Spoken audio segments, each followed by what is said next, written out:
Gini tuan-tuan, tanya tentang perarakan. Dia sebenarnya tuan-tuan, setiap negara mempunyai civilization yang berbeza. Ambil balik kata Dr. Azmi semalam. ASEAN yang ada 10 negara pun boleh digradekan kepada 3 standard yang berbeza. Dari segi ekonominya, Malaysia, Singapura berada dalam grade berbeza. Indonesia dan Filipina dan Thailand berada dalam grade yang berbeza. Vietnam berada dalam grade berbeza. Laos dan Kemboja berada dalam grade yang berbeza. Jadi begitu juga civilization. Saya tak fikir kata ramai orang, ramai masyarakat di dunia sedar seperti mana kita. Sebab kita ni ada akta menggambarkan berkumpul je kita sensitif. Sebab kita dah banyak tangkapan, banyak akta, banyak saman. Tapi bagi setengah-setengah negara tuan-tuan yang mempunyai civilization, kesedaran kesihatan yang rendah, dia tak berada dalam point of view kita untuk lihat perarakan tu. Sebab tu kita tak boleh lihat daripada kacamata Malaysia. Sebab saya tak kata tak ramai negara yang mengadakan compound ni tuan-tuan. Kalau tuan-tuan lihat di barat sekalipun apabila Belanda nak buat lockdown, rusuhan. Apabila Jerman nak buat lockdown, rusuhan. Jadi dia sangat berbeza. Jadi saya tak boleh nak mengatakan bahawa nanti akan wujud kluster Mamiya pula. Sebab di negara-negara yang begini tuan-tuan, banyak negara pun, walaupun saudara tengok Brazil, India berada dalam 10 negara yang paling kritikal dalam jangkitan COVID-19. Tapi saya tak fikir mereka mengamalkan rang undang-undang seketat kita. Kita lebih ketat tu rentas sempadan, pematuhan SOP, penjarakan, dia diamalkan. Kita tak fikir sama. Jadi perarakan Mamiya tu kita tak boleh nak ukur dengan kesedaran dan juga komitmen kita terhadap perbasmian COVID-19 kerana Mesir mungkin berada dalam persekitaran yang berbeza. Saya pernah pergi ke Mesir dan saya berada di tapak Mamiya tuan-tuan, tapi dia bukanlah minat saya. Saya pergi juga ke Jordan dan pergi ke Petra, tapi saya nak berjalan keliling tengok pemalas. Kerana saya dipengaruhi oleh Facebook Kutu Berhak yang mengatakan ada kalanya kita melawat satu tempat untuk melihat kemajuan, tetapi akhirnya dia hanya menggambarkan kebodohan dan juga ketidaktamadunan manusia. Jadi Kutu Berhak dia banyak berjalan. Siapa ikut Facebook Kutu Berhak tahu. Saya tak pernah miss update dia. Saya pun nak cari buku dia. Jadi kalau saudara saya baca dan saya dipengaruhi dari cara dia berfikir juga. Jadi dan kedua adalah saya bukanlah seorang tourist oriented. Saya seorang tak gemar berjalan untuk tujuan melancong. Kecuali saya berjalan hanya untuk tujuan kerja je. Jadi banyak tempat-tempat yang saya pergi yang iklimnya adalah iklim persejarahan. Saya kurang minat untuk melihatnya. Jadi saya tak nak komen pun tak boleh tu. Tapi saya berada di Mesir lama tuan-tuan. Salah satu negara yang saya suka adalah berada di Mesir. Saya anggap kata menyonokkan. Walaupun melihat 70% umat Islam duduk di bawah paras kemiskinan adalah satu yang menjadikan. Tapi dia adalah sebuah bumi ilmu yang menyonokkan. Gini tuan-tuan, dia bukan mengagungkan. Mumia itu sejarah. Bagi orang Mesir, ekonomi mereka adalah ekonomi pelancongan. Okey, saya cerita dekat saudara. Benda tu adalah sejarah. Barulah kalau saudara musnahkan semua benda tu, saudara anggap kata semua benda tu harus dibuang, berarti saudara menghapuskan sebahagian daripada sejarah agama. Sebab tu saya kata melihat budaya mumia di Mesir, orang berjalan, orang berlagak ke apa, itu adalah tradisi mereka terhadap sejarah. Tak merosakkan akidah pun. Kita selalu masalah kita ni, kita akan jump to conclusion. Arak Mamiya berarti murtad. Arak Mamiya berarti syirik.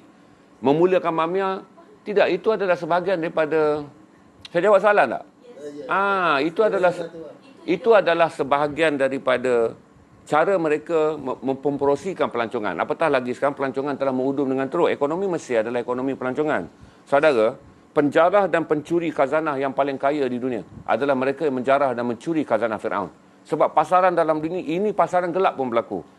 Berarti saya beritahu pada saudara, salah satu yang menjadikan Mesir boleh hidup, dia negara tanpa minyak. Dia negara tanpa minyak. Dia tak ada minyak. Sebuah negara yang 70% penduduk dia hidup dalam kemiskinan. Ekonomi utama dia adalah pelancongan. Kemudian dia datang perangan, datang COVID-19. Saya fikir kata, jangan jump to conclusion. Kadang nanti bila saya pergi ke Bamiyan di Afghanistan, satu yang saya sedih apabila naiknya Taliban, dia memusnahkan wajah patung Buddha yang paling tua di dunia. Berusia 2,000 tahun lebih. Ada yang mengatakan 3,000 tahun lebih. Padahal patung Buddha itulah mengukur kuatnya Islam.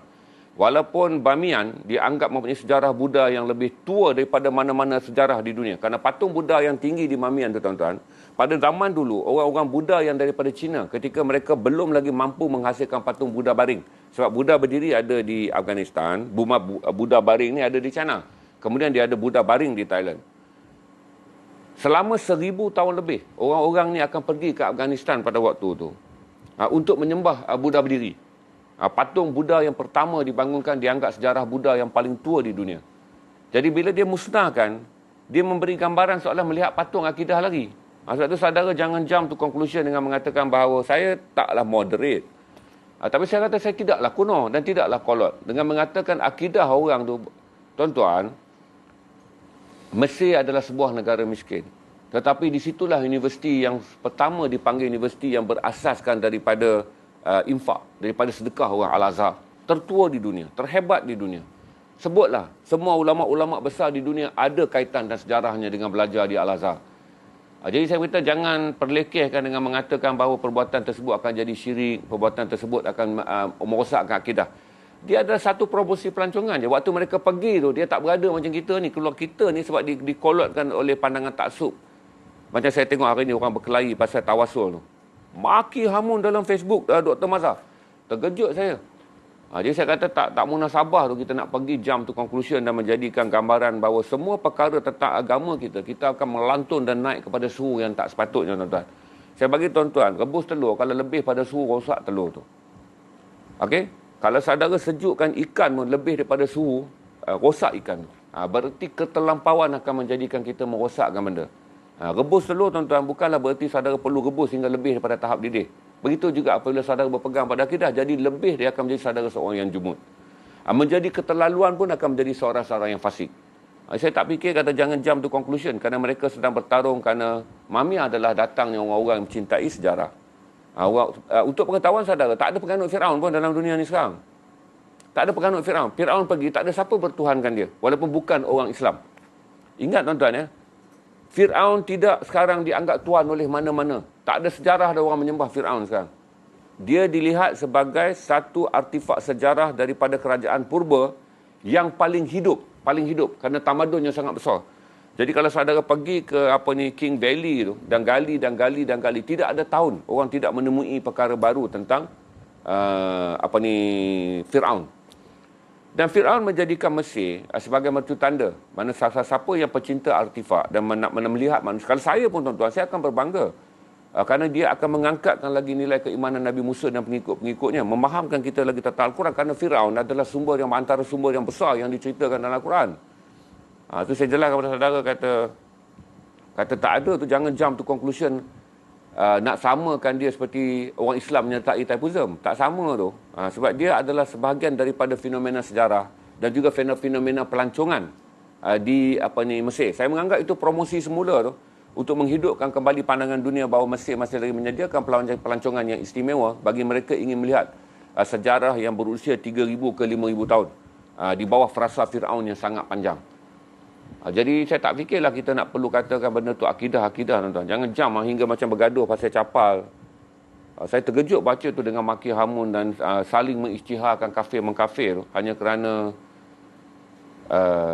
saya tak fahamlah, kita kena ada satu level bersetuju untuk tidak bersetuju, bersederhana. Saya ambil kembali video yang di-sharekan oleh Al-Aqsa, apa nama kawan kita tu? Yang follow kita ni, Al-Aqsa nama belakang dia.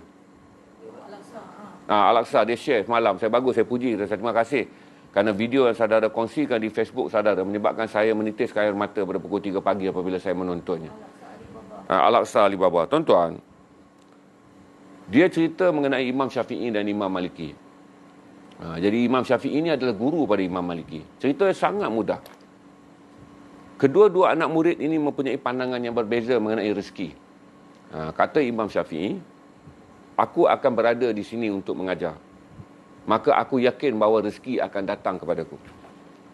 Kata Imam Maliki, kalau aku tidak keluar mencari rezeki, macam manakah rezeki itu akan sampai? Jadi murid dan guru mempunyai pandangan yang berbeza. Maka Maliki pun minta izin untuk keluar, untuk membuktikan pandangannya betul. Maka Imam Maliki pun keluar dan cari kerja. Bila Imam Maliki keluar dan mencari kerja, dia diterima bekerja di sebuah ladang anggur. Jadi dia pun petik-petik anggur, petik-petik anggur. Ini cerita moden, tuan-tuan. Mereka dua, mereka hidup dalam abad yang selepas wafat Rasulullah. Mereka adalah abad-abad yang panjang selepas Rasulullah. Maka dia kerja, akhirnya selepas dia bekerja, tuan ladang anggur tu serahkan kepada dia upah dia adalah buah anggur. Maka dia gembira kerana sebagai murid, dia akan membuktikan kepada guru dia, Imam Syafi'i ni, bahawa dengan keluar bekerja, aku mendapat rezeki. Jadi apa yang aku pegang tu lebih betul. Maka dia berlari balik dan bawa dan dia bagi guru dia makan. Dia kata, wahai Imam Syafi'i, inilah upah yang aku perolehi daripada aku memetik anggur. Jadi bukti bahawa aku keluar mencari rezeki adalah betul. Dia nak kata pandangan dia betul. Imam Syafi'i, dia kata dia pelawai Imam Syafi'i. Makan Imam Syafi'i, makan satu gelak. Makan satu gelak. Makan satu gelak. Dia kata kan, dia murid, dia nak guru dia mengaku. Kata pagi tadi pandangan dia bahawa rezeki tu kena keluar dan cari. Maka Imam Syafi'i kata, betul juga pandangan aku, kerana aku berada di sini mengajar murid-muridku mengaji tentang agama. Aku mengajar orang belajar tentang hukum Islam. Aku mengajar orang tentang Al-Quran. Rezeki datang kepada aku, kamu yang bawakan. Jadi kedua-dua berpelukan dan kemudiannya keduanya ketawa berdekah-dekah. Berarti Imam Syafi'i betul dia duduk rumah sebab Maliki yang pergi cari dan bawa balik. Betul lah teori dia.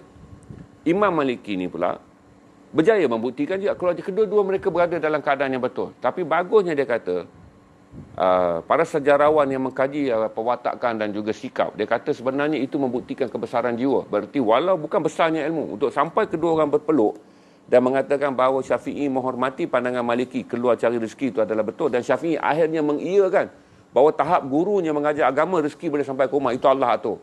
Dia berpeluk. Jadi orang kata ini bukan kebesaran ilmu, tapi ini adalah kebesaran jiwa. Kalau kebesaran ilmu, dia orang akan bertekak lagi, tuan-tuan. Tapi akhirnya kedua-dua mengakui bahawa Maliki kata, aku buat ni pun betul, iaitu keluar dan cari rezeki. Dan kemudian kena menghormati bahawa pandangan Imam Syafi'i juga betul. Bahawa aku tunjuk sini, aku yakin pada Allah, aku mengajar agama, aku mengajar murid-muridku dengan ilmu, dan kedua-dua adalah betul. Cuma sesuainya yang mana satu. Kalau saya memilih cara Maliki. Sebab saya tidaklah berada dalam tahap Imam Syafi'i. Saya masih lagi orang yang boleh kena bekerja. Tapi tidak salah bagi setengah orang berpandangan dia mempunyai seperti Imam Syafi'i selagi jalannya adalah fi sabilillah. Berarti kerana dia berjalan di jalan Allah, mengajar agama, mendakwahkan, mengajar kalimah tauhid, maka dia yakin dia dipelihara oleh Allah. Tapi Imam Syafi'i pula kata, hendaklah dia bekerja. Jadi tuan-tuan, bila sampai bab-bab ni kita kena ada kebesaran macam tu. Itu saya kata, kalau kita nak bertekak dengan ilmu, semua orang nak tembak dengan ilmu, berjawab berdalil dengan ilmu, tapi jiwa tak besar. Sebab ilmu tak akan menjadi di tangan orang yang jiwanya kecil.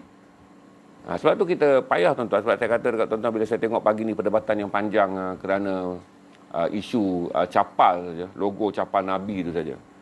Perdebatan jadi bertele-tele. Tapi saya kata kalaulah kita pergi balik pada kisah yang dikongsikan, video pendek yang dikongsikan oleh saya nak ingat nama dia dulu payah. Al-Aqsa Alibaba. Dia mengajar kita. Sebab itulah sebab itu, tuan-tuan, orang yang lahir dengan fikiran yang besar dan jiwa yang besar, Allah tak akan luputkan nama dia dari sejarah. Allah tak akan luputkan nama dia dari sejarah. Allah akan pelihara.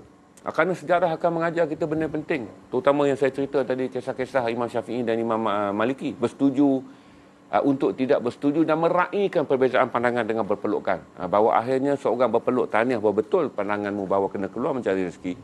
Dan Imam Maliki peluk pula Imam Syafi'i. Ada yang kata betul pandanganmu. Bahawa kalau kamu yakin Allah akan dah tentukan rezeki akan sampai. Jadi saya bagi itu je lah untuk bagi gambaran, kata salah satu proses bila saya stream adalah untuk menggambarkan bahawa satu adalah kita kena bersetuju untuk tidak bersetuju. Yang kedua, saya bagi tahu ilmu bukan kunci untuk meletakkan seorang itu atas dan bawah. Kepribadian adalah penting. Banyak orang yang membawa pribadi yang besar akan diingat. Sahabat-sahabat Nabi yang diingat dalam sejarah, tuan-tuan, sebelum datangnya zaman ilmu. Ada sahabat-sahabat yang pribadinya bagus. Kerana pada zaman itu Aisyah, wanita, menjadi sumber ilmu. Hingga orang perlu merujuk banyak kepada Aisyah lebih pada sahabat lelaki daripada segi konteks ilmu. Saya ingatkan saudara kata, kalaulah saudara begitu berminat untuk berada dalam dunia perdebatan, berarti saudara minat macam saya. Kita berminat berada dalam dunia perdebatan. Iaitu bila berlaku satu-satu isu, kita ingin mengemukakan pandangan kita. Pertama dulu tanya diri kita, dari segi peribadi kita bersedia tak? Apakah kita akan melenting dengan akhirnya berbongkak-bongkak dengan ilmu kita ada? Apakah akhirnya kita akan menjadikan ilmu yang kita ada sebagai peluru untuk mencederakan orang, bukan peluru untuk mencerahkan ilmu? Sebab tu saya katakan, ramai orang bijak tapi kita tak boleh berguru dengan dia. Bukan kerana ilmunya, kerana tak tahan dengan bongkak dia. Ilmu yang dia bawa betul kemudian dirosakkan oleh kebongkakan dia. Kadang-kadang ramai orang tak cerdik. Sebab tu saya kadang-kadang saya akui Selamat ni janganlah marah. Saya anggap, tapi dia kawan baik saya. Saya bila sembang dengan dia satu level. Saya tak pernah menganggap bila saya berbual dengan Selamat ni, saya berbual dengan orang yang dilahirkan dalam keadaan begitu. Saya daripada dulu saya kawan dengan dia, tuan-tuan. Saya akan berbual dia dengan keadaan satu level. Saya tak pernahlah ada pandangan mengatakan Selamat ni seorang yang dianggap kurang. Saya tak pernah. Malah dalam banyak keadaan saya lebih menghormati dia daripada dia menghormati saya. Sebab tu persahabatan tu jadi panjang. 34 tahun boleh berkawan. Dia pun tak lupa saya pun tak lupa dia. Jadi saya anggap pada saudara kata kalau saudara berminat nak masuk dalam perdebatan, pertama adalah bukan menyediakan minat kita untuk memberi komen. Satu, sediakan minat kita dengan ilmu, dan kedua, pastikan dulu, tanya dulu, diri kita besar tak? Kalau kita tak boleh berada dalam posisi yang macam semalam, kenapa saya menangis adalah kerana saya baru sedar. Saya kata, kenapa lah saya tak dapat video ni 20 tahun dulu. Kan senang saya boleh dapat panduan mengubah diri saya.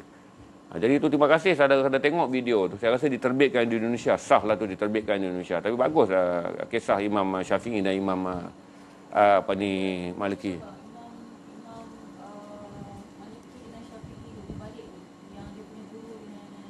Ya. Tengoklah balik video tu. Saudara akan dapat nanti. Maliki adalah guru. Tengok balik dalam kisah tu. Sebab saya pun tengok pukul 3 pagi malam. Baru jumpa sebab saya scroll tengok bagus video tu. Saya preview banyak kali. Tapi yang penting adalah iktibar daripada cerita tu. Ambil iktibar cerita tu. Nak bermain dengan ilmu dan nak bermain dengan perdebatan ni saudara. Janganlah jadi kelas kambing. Kambing berdebatlah sekali bertanduk-tanduk. Menjadi jenaka pada manusia apabila melihat kambing bertanduk. Lawan tanduk. Tapi sebenarnya kita tak sedar. Dalam banyak waktu kita juga sama macam kambing tu. Cuma kita tak pasti kambing tu ketawa kita atau tidak apabila melihat bagaimana kita berdebat dan bertanduk-tanduk kerana memperlindungi pandangan sendiri. Okey? Ada soalan lain tak? Tu saya advice panjang tu tentang jangan jump to conclusion. Kena faham bahawa orang Mesir tak berada dalam keadaan akidah dia. Kalau dia pergi keluar dalam festival Firaun, dia akan menjadi balik. Firaun bukanlah ada agama. Tidak ada agama Firaun yang kekal sampai hari ini. Dan tidak ada seorang pun penganut yang menganut Firaun. Tak ada tuan-tuan. Seperti mana sama saja orang Greece bercakap tentang zaman Romawi sebelum kedatangan Kristian di Greece. Jadi orang Greece ni kalau dia bercakap tentang Empire Romawi, dia tidak lagi bercakap bahawa King Herod adalah Tuhan. Dah tak ada dah. Pergi ke Greece ni mereka tengok dan mereka tahu ini adalah sejarah Greece sebelum kedatangan Kristian. Begitulah kita tengok juga bagaimana Mesir melihat Firaun sebelum kedatangan Islam.